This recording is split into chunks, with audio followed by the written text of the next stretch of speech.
السلام علیکم ورحمۃ اللہ وبرکاتہ۔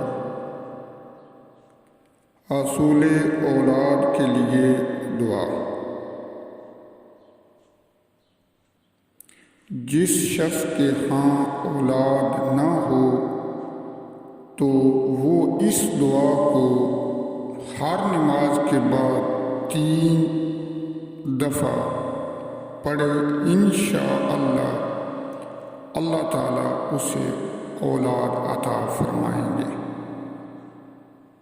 یہ دعا زکریا علیہ السلام کی ہے۔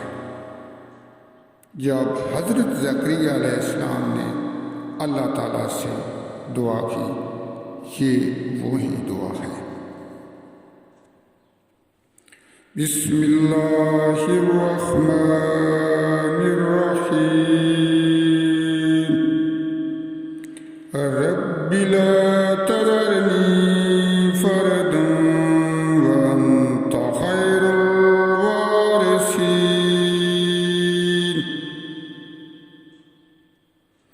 رب لا تذرنی